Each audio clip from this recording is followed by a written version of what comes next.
இயேசுவின் பிறப்பு அடையாளம் என்ன என்று சில காரியங்களை நான் உங்களோடு கூட பகிர்ந்து கொள்ள விரும்புகிறேன். முதலாவது அடையாளம் நட்சத்திரம்.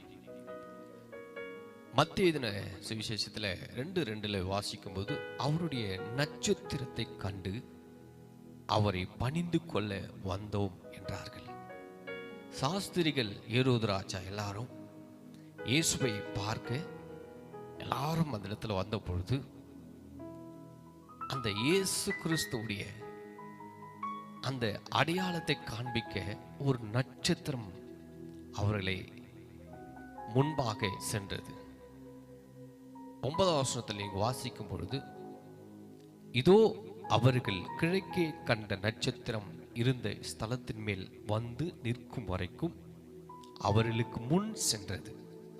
அப்ப இயேசு கிறிஸ்துவுடைய பிறப்பை அடையாளத்தை காண்பிக்கிறது அவருடைய நட்சத்திரம். அந்த நட்சத்திரத்தை ஃபாலோ பண்ணி அந்த ஜனங்கள், அந்த சாஸ்திரிகள், ஏரோது ராஜா பின்தொடர்ந்து போனார்கள்.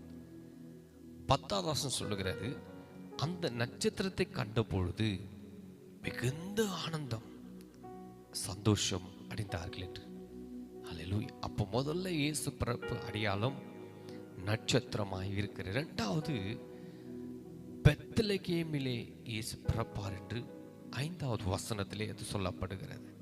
அப்போ இரண்டாவது அடையாளம் இயேசு பெத்லகேமிலே பிறப்பார் என்று. மூன்றாவது ஒரு அடையாளம் என்னன்னா, சத்திரத்திலே அவர் பிறப்பார் என்று. அல்லேலூயா. லூக்கா 2:7 அவருக்கு இடம் இல்லாததினாலே சத்திரத்திலே முன்னிலையில் கிடைக்கத்தக்க காண்பீர்கள். இயேசு கிறிஸ்துவுக்கு இடமே இல்லையா?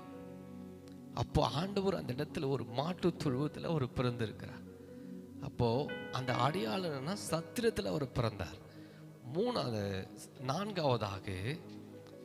நாலாவது பாருங்க, நாலாவது ஒரு அடையாளம் என்ன சொல்றாரு?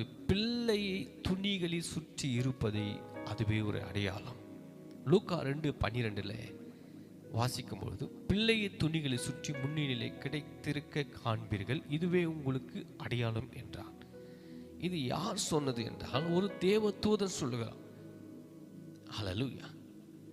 நம்ம வீடுகளிலே குழந்தைகள் பிறந்தா நாம் இப்படி செய்வோமா?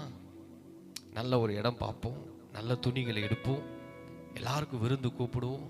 ஆனால் அவர் இடம் இல்லாதனாலே ஒரு சத்திரத்தில் பிறந்து அவர் ஒரு துணியை சுற்றி இருப்பது, அதுவே உங்களுக்கு அடையாளம் என்று அந்த வேதம் சொல்லுகிறது. அல்லேலூயா.